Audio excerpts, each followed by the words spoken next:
is. Michelob Ultra Tuscan Orange Grapefruit. My God, America is imploding. Hello, everyone, and welcome back to another Fanzone debate. Tonight, we have a good one for you. We got Joe Farrelly making his return from earlier in the year where he debuted against Kirk Kolakowski, now champion. He's going up against Jacob E. West, or as some call him around here. I don't really get the joke, but Papa West, something about him. Kids. Yeah, I get that he has kids, but anyway. So we got Joe and Jacob debating tonight. It's gonna be interesting. Cody, you're here. What you think? Yeah, Jacob's very few in this community that actually have children and are not in college and stuff like that. There's a few of us, and some don't have kids yet, but I think that's where it started. This match is gonna be interesting. Joe is very good, but he ran up against his very first match against Kirk, which Kirk's the champion here, so not easy. And Jacob is probably going to come in and yell something at me because he has something against me for some reason, but he's a New York Yankees fan, so he already has problems. So That's fair. They lost to Baltimore. Go ahead. And then Lucas, you are here. Welcome. How are you feeling? I mean, him being a New York Yankees fan, he's going to lose every point. So we'll try to hide our biases. I don't really know anything about either of these guys as a debater, so it's going to be interesting to see,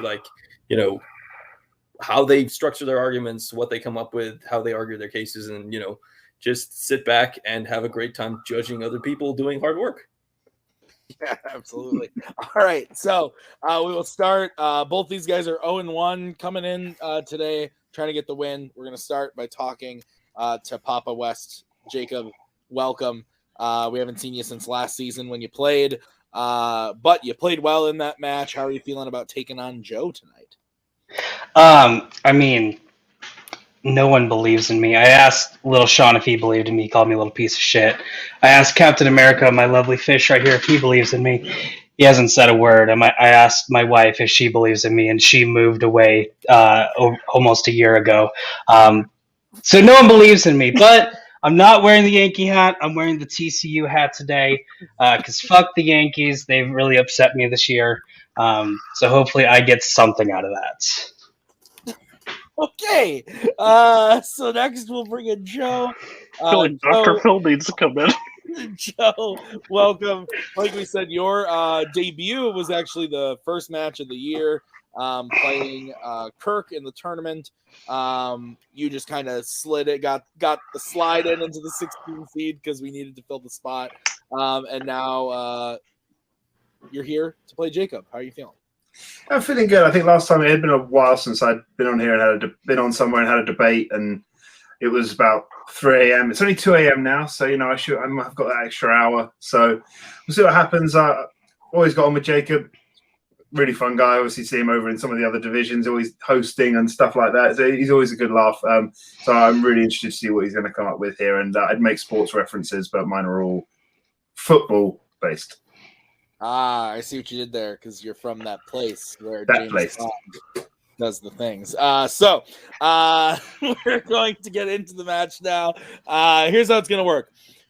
The competitors drafted 4 categories. Me and Cody then gave them questions based on said categories, and then they are going to debate those questions. So each player gets a minute opening, followed by a 5-minute free form, followed by a 1-minute closing for each competitor. At the end of the question of the debate, Lucas, Cody, and I will write on our handy-dandy boards who we think won the point.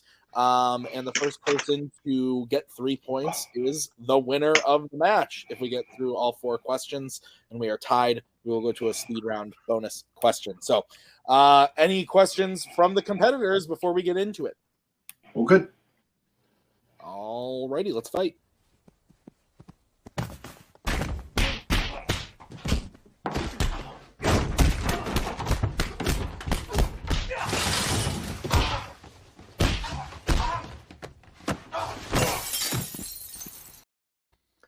right, we're gonna get started with my favorite category, Middle Earth. This was drafted by Joe in what is easily one of my favorite questions we've had in Fanzone debate.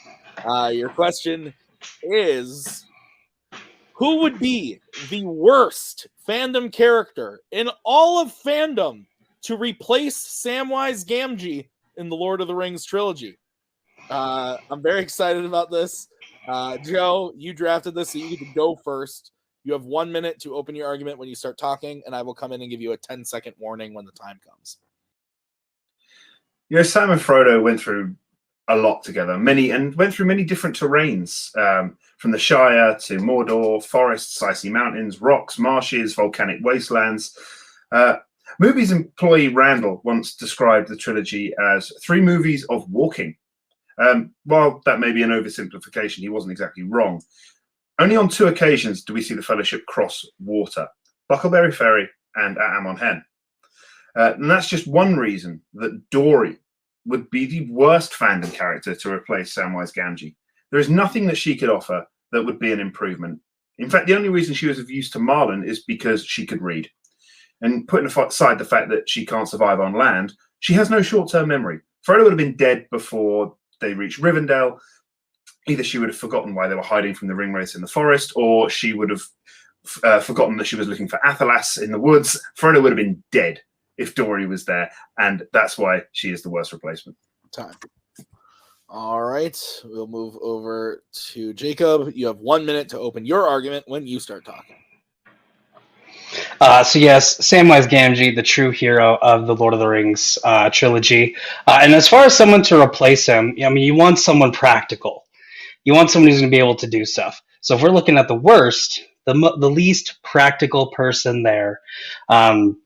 Also, you know what? I would hate 3 hours of every second Frodo gets upset, because he does get upset at a lot during the films. I would hate to just hear, Frodo, take a chill pill. Jacob, what was that horrible accent? Were you trying to do an Arnold impersonation? Yes, I was trying to do an Arnold impersonation. There's a movie where he does nothing but puns, and it's very annoying in that movie. So take it into a 9-hour adventure. It'd be even more annoying. I am picking Mr. Freeze. Also impractical. He has to be cold. The only time they're in cold is on the Misty Mountains, which Frodo's like, we got to get out of here. Very impractical. Time. All right. So, Mr. Freeze versus Dory. 5 minutes when one of you starts talking. Look, if by some miracle Frodo had survived Fellowship, Dory would have forgotten why they were holding Gollum prisoner at the beginning of Two Towers and let him go, allowing him to kill Frodo. That all would have been eaten instantly as a nice, raw, wriggling, fresh fish. Mr. Freeze, look, I think there's plenty of gems and jewels in Middle-earth. I'm sure we could find some diamonds to power his suit. If we're giving Dory the power to at least survive on land, we can find some diamonds. He's a 2-time... Well, you have to look winner. for the diamonds, though. You have to look for the diamonds. He's a 2-time Olympic decathlon winner. He does provide some kind of things here. Sam's job was to keep Frodo alive. You know, I can go on about all the things that Dory could have forgotten that would have just got Frodo died. That would have killed Frodo. Walking down Cirith Ungol, seeing the bread. What's that bread there? And carried on going back down. Frodo gets killed by Shelob. Everything about Dory, the only good thing she provides to mine is the fact that she can read. So also, fun fact, you say Dory can only survive in water. That is the case, but also Lord of the Rings is a fantastical land with talking trees. I'm sure they can think of something of, oh, hey, Dory can actually swim in the air. Or you can take the real world, and whenever you buy a fish, how do you get that fish from the store to your house? They give you a nice plastic bag full of water, and the fish is right there. Dory could be in the bag. Oh, yes, cool. Mr. Freeze. Takeaway delivery for Gollum. Perfect. Loves a nice raw, fresh, wriggling fish. Look, I don't think Mr. Freeze Frodo has Sam tied up. As long as you get some diamonds, you know, his suit keeps him cool. That ice gun would be very useful against orcs, wraiths, the Balrog, Uruk-hai, and whatever else the forces of darkness can muster. Crossing the river at Amon Hen. Easy. Running out of water in Mordor, problem solved. Defeating the Watcher in the water outside Moria, no worries. Shelob, taken care of. I don't understand how you would say the loss of water that would be solved with Mr. Freeze. He shoots ice. You would have to melt that. Bit of ice out of the gun. Oh, it's melted. Water. Let Jacob. He would be, yes, he would be walking around. Oh, I can't take this heat. And who knows where diamonds are because they're never actually seen. You don't know if they'll be there. So he's probably going to be out of a suit for most of the time. He'll be very uncomfortable the entire time and making puns about ice, which when you're sweating your balls off in Mordor, chill pill. I wish this place was cold. It would not be good. With Dory, I really wish we saw a movie where Dory helped someone on an adventure. That's right. She does help Marlin get to her son. And the fact that she can only read, she is useful and that helps. Plus, she's very motivational. Most known saying in that movie, just keep swimming, just keep swimming, just keep swimming, swimming, swimming. When Frodo's like, oh, I can't do this anymore. Sam was there of, I can't carry it for you, but I can carry you. Dory will be right there attached to his side. Hey, Frodo, just keep swimming, just keep swimming. Boom, takes that place. What is Mr. Freeze doing? Frodo, you son of a bitch. Chill. Plus, yeah, you know what? I should chill. You know what, Victor? You're absolutely right. I should chill. But the thing is, it's not just the quest you've got to think of here. Sam is first and foremost a gardener. And if we learn anything from Batman and Robin, is that Freeze has a certain talent for taking care of plant life. Well, at least it was implied. Oh, that was a sexual joke. He can't help plant life. That was all poison ivy. And then the other thing is the ring tries to corrupt everyone around Frodo. You saw it with Boromir. You saw it try to take out Aragorn. Dory, she doesn't remember her life. Super easy not to not be able to corrupt her. Whereas Mr. Freeze, oh yeah, his wife has McGregor syndrome. The entire time he's with her, you can just hear Sauron going, I have the cure. Take the ring, kill Frodo. Another bad reason of why Mr. Freeze would be good with Frodo. Told you they wouldn't have made it to. If Dory was replacing Sam, they wouldn't have made it to Rivendell. They wouldn't have even made it to Rivendell. Those ringwraiths would have got the ring. Sauron has it back. They wouldn't have even had a chance to corrupt Dory because Dory's already got Frodo killed. The only thing, like, I agree, Dory might be a good replacement for Pippin, because then she would completely forget she wouldn't remember who Frodo is, wouldn't remember to reveal his identity in the middle of the prancing pony. And the ringwraiths don't never get attracted. Replace Pippin? Oh, fine. Dory can replace Pippin, but in no way should you replace Sam. Frodo would die before they reach Rivendell. Time. All right, Jacob, you'll be closing first on this one. You have 1 minute when you start talking. So as far as Dory giving away their where they are with the ringwraiths, we don't know that. She's in a bag. You might not be able to hear her talk during that moment. And then also with finding the Ethelas, plain and simple, get Merry or Pippin to do it. That's an easy job. They can do that. So it's simple to get past, get into Rivendell, and then go on to Mordor. And again, she's very motivational. Whereas Mr. Freeze, he does have a cool suit that is powered by diamonds. I've never seen diamonds in in Middle Earth. Are you gonna take time out of your journey to destroy the one ring while you're running away from orcs and goblins to actually mine for diamonds? No. And saying other gems would work, why didn't Mr. Freeze buy a bunch of rubies or even cheaper diamonds, or not cheaper diamonds, but cheaper jewels in Batman and Robin to power his suit? No, he went with diamonds. And again, just hearing, Frodo, chill, is so much worse than just keep swimming. Time. All right. Joe, you now have 1 minute when you start talking. Yeah, hearing just keep swimming in a movie that has zero swimming. Get somebody else to do Sam's job. That's literally what you just said. Get somebody else to do Sam's job. That's why Dory's the worst replacement, because you have to get everybody else to do what Sam would have done. With Dory there, she's so forgetful, she would have forgotten everything to do. Frodo would have been dead. This is the point. Freeze, all right, you have to get some diamonds. If we're accepting that Dory's going to survive on land, we're going to accept that Mr. Freeze can get some diamonds. But the fact of the matter is, he's a 2-time Olympic decathlon winner. He has numerous skills. He's a scientist. He's a genius. He has this weapon that is going to be phenomenal use against many different things. He's going to speed Frodo up. Took him ages to cross that river. Took him ages to cross on the Buckleberry Ferry. He can just freeze the water and they've walked across. Saves a lot of time. May not get held up by Faramir. May not get held up by all these different things that held them up. Through the dead marshes, frozen, straight across. All these different things that Mr. Freeze could have benefited Frodo by saving them time and getting the ring. Dory would have forgot. The ring race would have found the ring. Goes back to Sauron. They're dead. All right.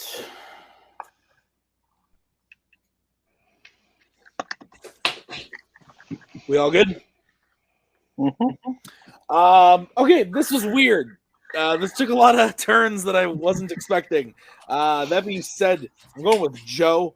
I think that Joe's closing was really strong when he said, basically, Jacob spent most of his closing saying, these are the things that you said would be an issue with Dory. Just have Merry or Pippin do it.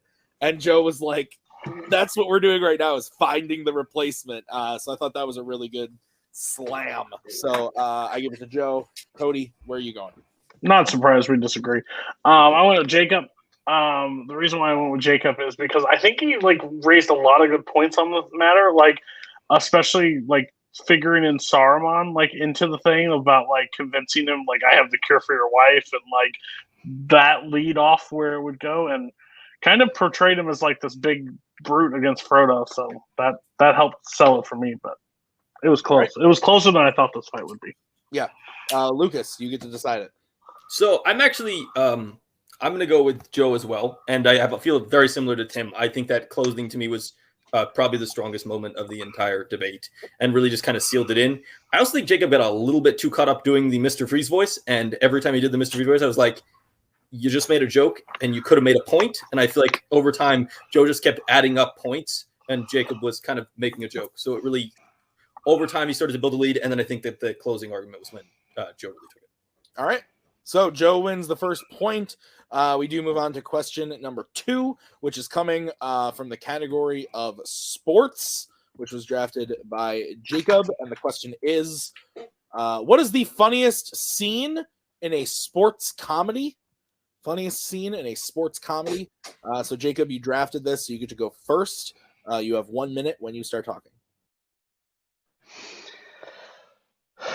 The funniest scene in a sports comedy is simple. It is from Dodgeball, A True Underdog Story. The scene is Troop 417, the Girl Scouts, taking on Average Joe's Gym in a dodgeball match to qualify for the big tournament in Vegas. The entire scene itself is about 3 minutes, 30 seconds. It's a great blend of both slapstick comedy and then just comedic moments. You also have a great song going in the background, Take It Off by the Donnas, which is very underused, but it's great because it starts off with the Average Joes just getting ready to play. We have no idea what we're doing. We kind of trained. Who are we playing? Gordon takes his book out. Troop 417, Steve the Pirate. Oh, a bunch of Boy Scouts. And then Vince Vaughn looks up. Peter, he looks up and not exactly. And then you have the nice guitar riff to start off the song as these badass Girl Scouts walk in and wreck shop against Average Joe's Gym. All right. We will now bring in Joe. Joe, you now have 1 minute to open your argument when you start talking. We all know comedy is subjective, and what one person finds funny, another person could sit stone-faced, arms folded, and occasionally glancing at their watch. So in order to decide what's the funniest, I think you need to have a general sort of consensus around the matter. And in this case, the internet, being a hive of people who need to have their opinions heard, is actually quite useful. Lists upon lists of best movies, best scenes, best performances. So for this reason, I've pitched the Grace scene in Talladega Nights, The Ballad of Ricky Bobby. Not only is it a really funny scene that has, great comedians firing on all cylinders, it consistently ranks high in the list of funniest scenes. The big laugh in this scene, it comes from seeing the feast that Carly has prepared for her family, and it's all, Domino's and KFC and Wonder Bread and Dr. Pepper. We also learn that Ricky is partial to baby Jesus. That's who he prays to. Cal likes to think of baby Jesus in a tuxedo t-shirt with giant eagle wings. It gives us the family dynamic. It's a really funny scene. Fuck. Sorry. Showing my cards. Okay. I actually love both these movies. Guys, 5-minute freeform when one of you starts talking. So your scene, the biggest issue I have is it goes on too long. You know, hey, it's funny. My Jesus is the baby Jesus. Then you have Cal. Oh, mine's the tuxedo shirt. Walker, he's the ninja. Texas Ranger does something else. And then Chip's like, he was a man. He was 40. And then he goes back to the baby Jesus. It goes on too long. Plus, the whole scene is bad product placement.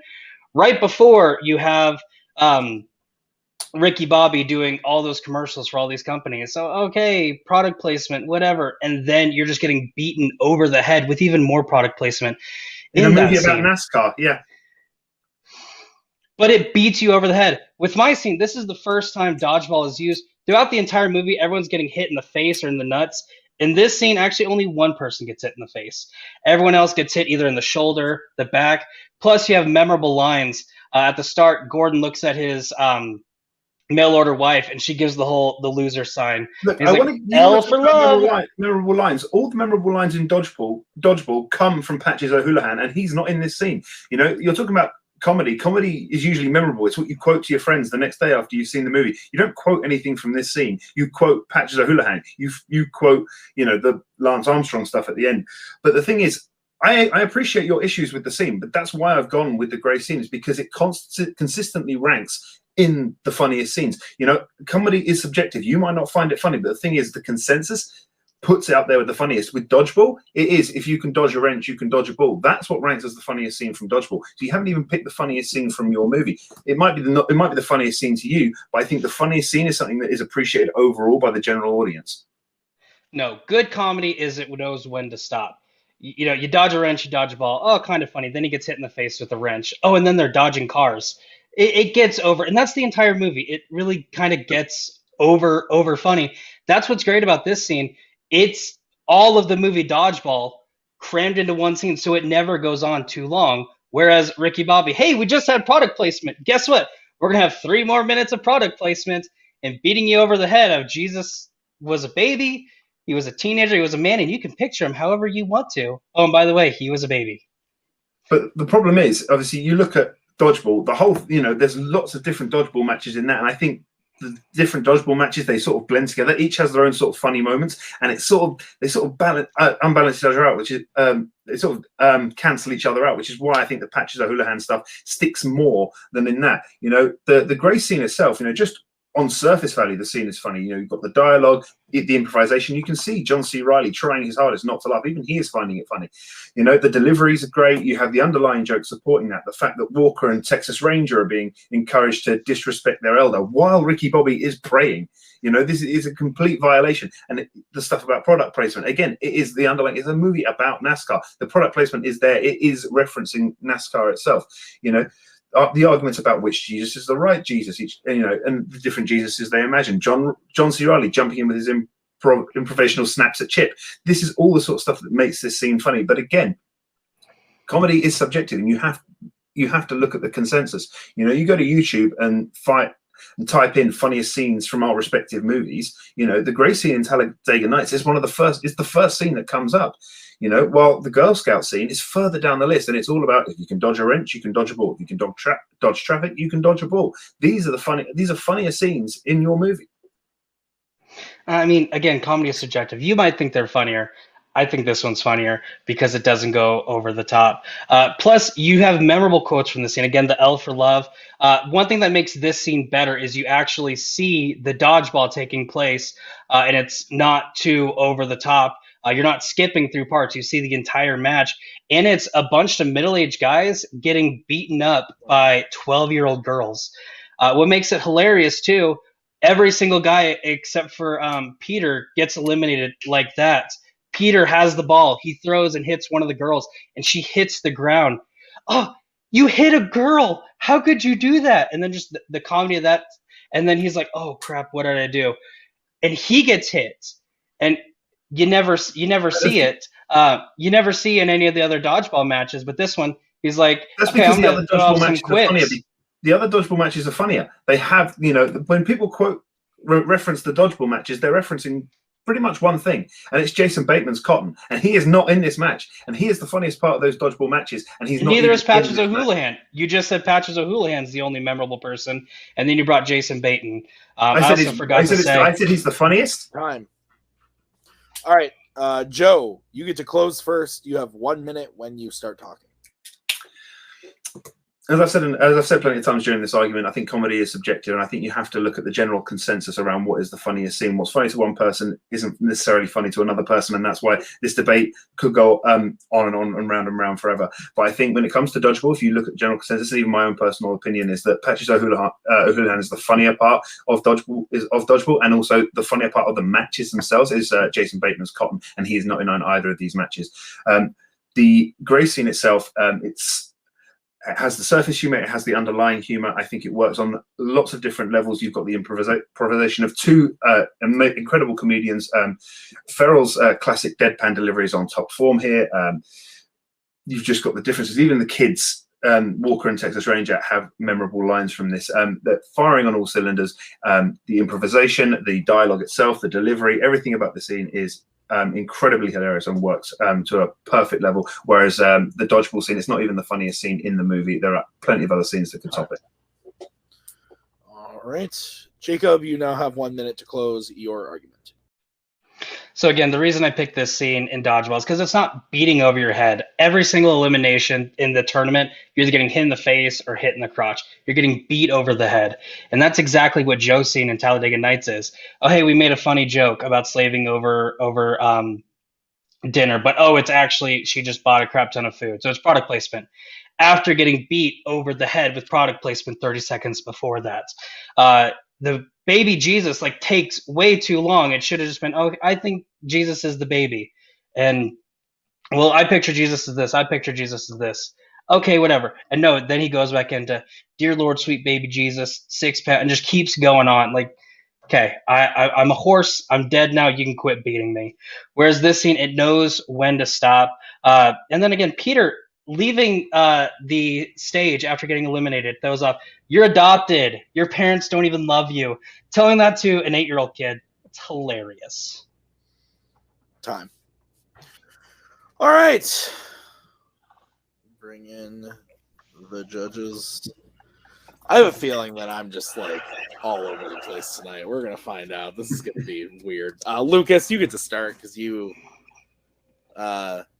decided. Yeah. Interesting debate.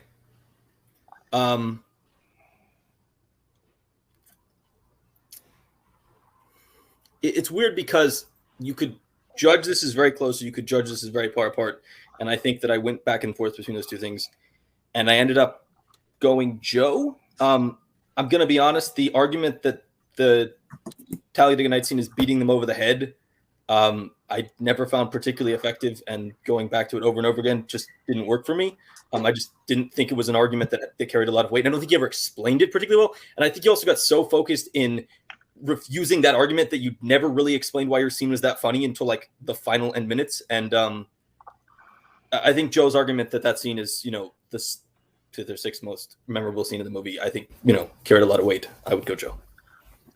All right. I actually went Jacob this time. I think that Jacob's closing was pretty strong. I also his argument about the jokes in the Grace scene just kind of going on and on and on, and it kind of loses its steam, and it also beats you over the head just over and over again with the same thing. That worked for me. Also, Joe's main crux of his argument being getting this off of lists, and if you search it on YouTube, you'll find it, and everything didn't really work for me, because by that standard, we could say, what's the best James Cameron movie? And I could search, and just my whole argument could be, the internet said it was aliens. So that didn't work for me. So I went with Jacob, but I don't know. I could have gone either way, but ultimately I went with Jacob. So Cody, you get to decide this one. My favorite thing ever in a debate about comedy is hearing comedy is subjective 14,000 times. Fucker, just tell me what's funny and then let me laugh. By the way, both of these scenes, hilarious. Nothing feels like beating over the head. If I wanted to girl, I would name her Dr. Quinn and Medicine Woman.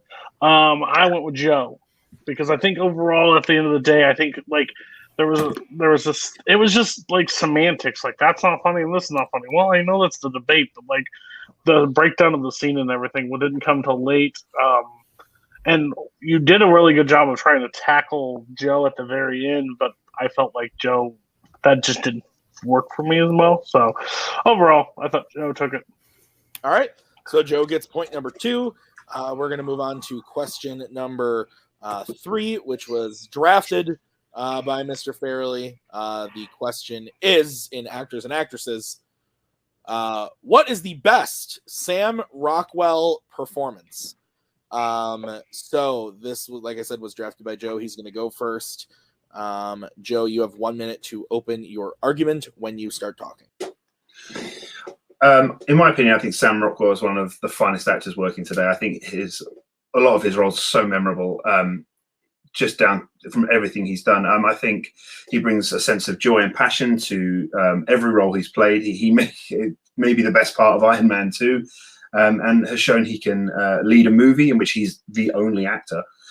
He plays a great villain, a great sidekick, a great father figure, a death-fearing crewman number 6.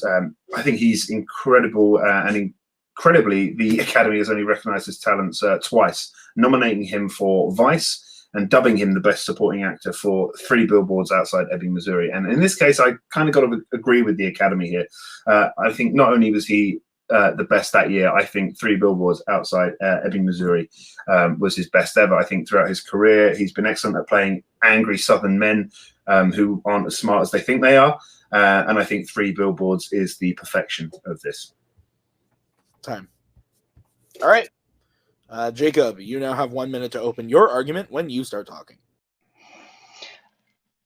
Sam Rockwell is easily the best part of Iron Man 2 because that is a crappy movie. However, that's not what I picked. The movie that I picked is Jojo Rabbit, where he plays Captain Klenzendorf.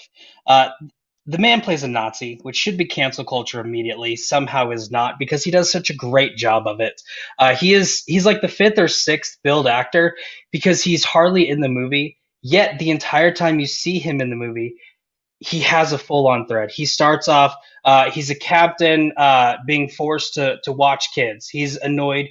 He wishes he could live his glory days. And then he builds that relationship with Jojo, kind of being like a father figure to him. You see where Jojo and Elsa are at their house. The Gestapo walk in. Sam Rockwell jumps in and actually saves them because of that relationship. And then also at the very end, he saves Jojo from dying when the Allies take over from Germany. He makes you like a Nazi, which shouldn't happen. Time. All right, Jojo Rabbit versus 3 Billboards. 5 minutes of free form when one of you starts talking.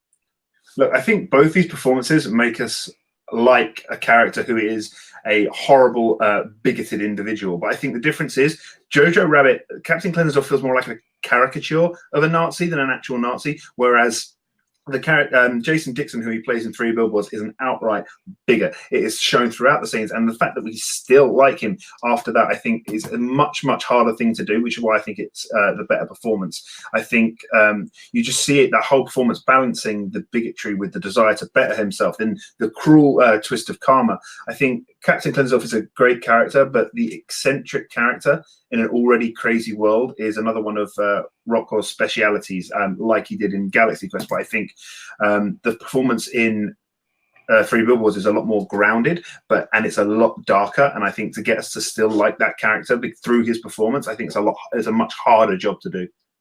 But do we ever actually like that character? The only time you root for him is when he's in the bar with the guy we think raped the main character's daughter, which is already an even more horrible person than a racist. So of course you're gonna root for him afterwards. It's liking the performance rather than liking the characters. It's about being in awe of this performance that he does. You know, his performance in JoJo is good, and that final turn at the end, it's a great moment, but it does kind of feel totally out of left field compared to what he's doing for the rest of the movie.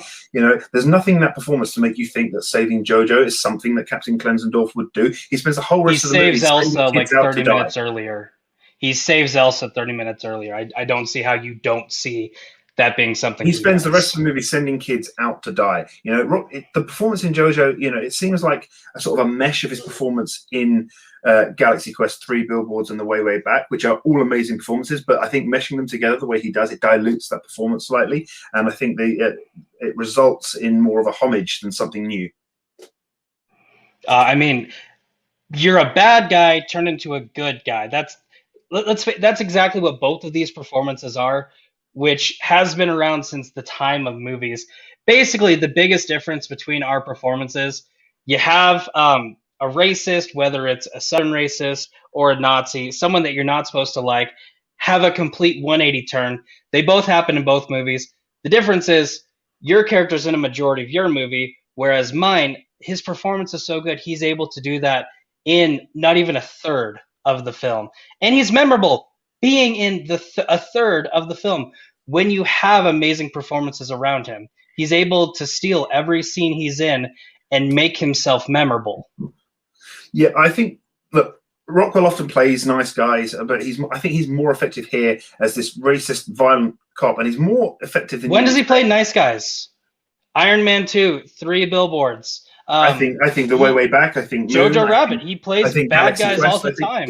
I think you know, The Way Back. He's definitely a nice guy in that. But the thing is, I think in this movie he looks older. He looks, you know, pudgier. You know, he drinks himself to sleep every night. Doesn't really trust that life has much in store for him. I think Rockwell has a big arc in 3 Billboards, and he takes no full steps, which is his usual thing. But I think in this, I think the darkness that he brings to that role, and the fact that you still like this performance, and you may not like the character, but you love this performance. You know, the Academy's not always right, but I think in this case, they were right. I think, like I said, his performance in JoJo is more of a caricature than it is of a character that you can actually believe, which is Taika Waititi's style, granted. But I think the difference is, I think in 3 Billboards, he is given much more space to actually develop this character more than just a caricature, which is what he does in Jojo Rabbit.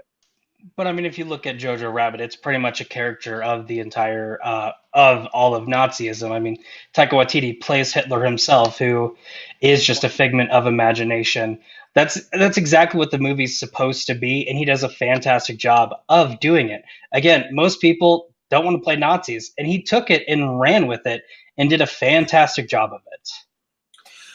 Granted, but I think what McDonough does with 3 Billboards, obviously, you know, he set up this story. But I think what Sam Rockwell brings to that, you know, for what is essentially, you know, he's not the main police officer in this film. You know, that's taken by Woody Harrelson. I think what he brings to that is an underlying thing of, yes, this is Woody Harrelson's subordinate, but also there is a lot more, and based around the script, but what he brings to that around the stuff with his mother and everything like that, everything else that's going on in this movie. I think he layers every single part of this character, from the forward-facing police officer that is what the audience knows, to down to what's going on behind the scenes for this character. I think it's all explained, which is not what he's given the ability to do in Jojo Rabbit. Time. All right, Jacob. No. Yes. This is, you get to go. Sure. Yes, you do. All right. 1 minute to close when you start talking. Okay, just because he has the Oedipus syndrome and is in love with his mother, which is randomly thrown in that he still lives with his mom, is super weird. Again, you never really like this character. You hate him throughout the entire film. You actually root for the main lady when she's throwing Molotovs at the police department, and he's just in the office listening to music. You're rooting for him to die, pretty much.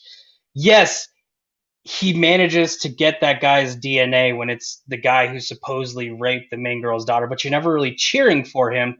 You're cheering for the other person to fail. Whereas with Jojo Rabbit, Captain Klenzendorf, you're not supposed to like this character. You're not supposed to like any of those characters. And he's able to make it his own. In a third of the film, he is memorable. Every scene he's in, you remember him because that's how great his performance is. Whereas with 3 Billboards, not. I mean, I just watched this today, and there's so much I forgot because it's not great. All right, Joe, you now have 1 minute when you start talking.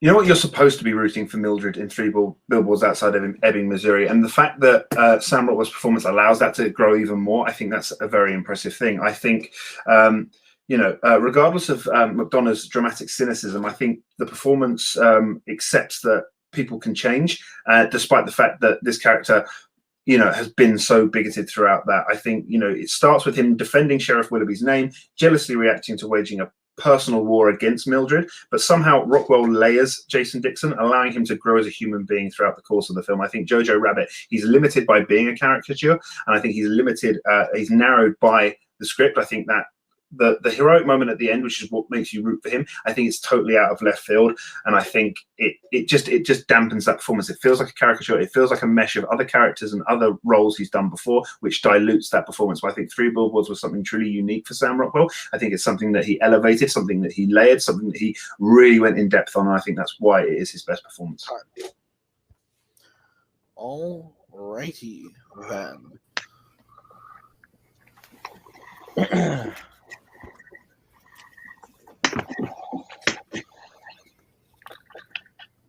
Okay. We all good? All right, Cody, you get to start this one. Yeah, I felt like these are just some weird fights tonight. Like, they're not, like, I feel like there's correct answers and stuff all around, but it's just not where it's working. I went with Joe. I just think he painted that portrayal of that character, and why that is the best performance compared to everything else. Yeah. I just feel, and I think Joe, what he's done all night is his closing is super strong, and I think another strong showing tonight. Lucas, I think there's a couple really big moments here. One was when Joe took all the components of the Jojo Rabbit character and basically tied it into previous Sam Rockwell performances. The moment where he pointed out what he was able to refute the Sam Rockwell always plays villain by mentioning like 5 different characters. And then the closing, I think, is also really strong. I don't understand the Oedipus complex shot at Rockwell. That to me was very confusing and actively hurt the argument that was being made in that moment. I'm also going Joe. Okay. So that means Joe gets the point. I also did go Joe. Basically for most of the reasons you guys said. I thought Jacob did a good job in this fight. There were a couple things that he said about how, there's a character that has like a third of the screen time of the other characters, and yet he is like one of the big standouts of the movie, and that takes a good performance to do it. But Joe just, I think, piled on why the performance in Three Billboards was so much better. So I went with Joe, which means your winner by way of knockout is Joe Farrelly. We are going to start by actually talking to Jacob. Jacob, you had a good performance tonight. The first 2 were split decisions. This one just kind of came down to Joe there. But you played well. How are you feeling? I'm feeling good. I do really enjoy debating because you never know how it's going to go. Whenever you're planning, you're basing off of this stuff. And then as soon as you start, everything just hits the fan immediately. That last question was really the one I wasn't confident in. I knew I was taking a big shot by going with Jojo Rabbit because he's not the main character. He's not even supporting, really. But I really like that performance, and I feel that movie needs to be talked about more. It's fair.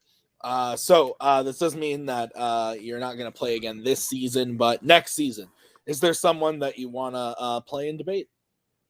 I mean, I hate this 0-2 record, so I feel like an easy win, like Chris Diaz or Hunter, if he partakes in this. I'd hate to be a part of it, but at the same time, you got to get that loss. You got to get a win on that record.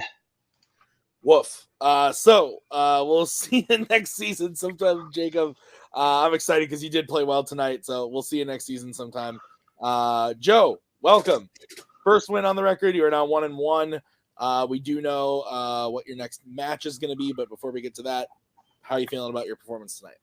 Yeah, it feels a lot better. I think I prepped a little bit better this time. I think, like I said last time, I hadn't done this for a while, and I remember to get back in, go into the opponent's shoes. What are they going to hit me with?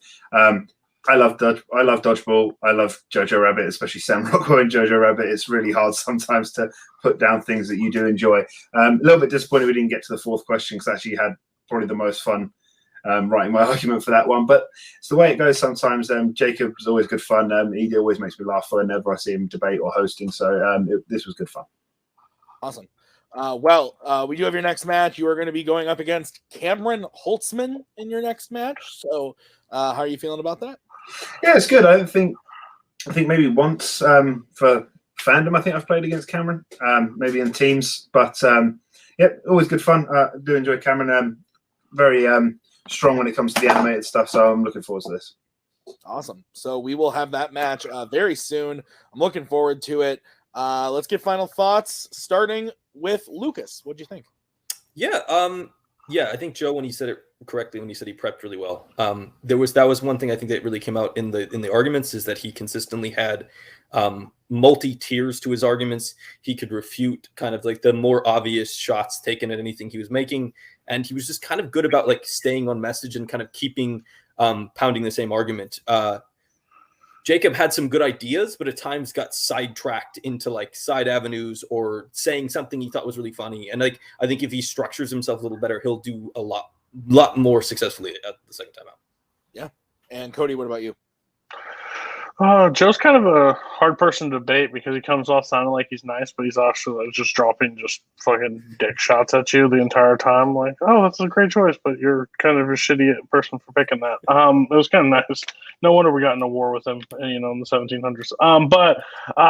Overall, just a great showing. Again, I felt like Joe got a bad rap the very first time he played. Just because he had to play Kirk, and Kirk was pissed because he lost his last match. So overall, I think Joe versus Cam is going to be a very interesting because Joe definitely preps and so does Cam. And I'm going to see the counter punches who adapts better to the counter punch, because that's going to be the most interesting thing. Absolutely. Well, guys, thank you for checking out this episode of Multiplex Fan Zone Debate. We are going to be back actually in 2 weeks with another match. We have Joe Harrison playing Ryan O'Regan. Then 2 weeks later, we got the aforementioned Joe Farrelly versus Cameron Holtzman. So it's going to be really exciting. We'll see you real soon with those matches. Until next time, bye.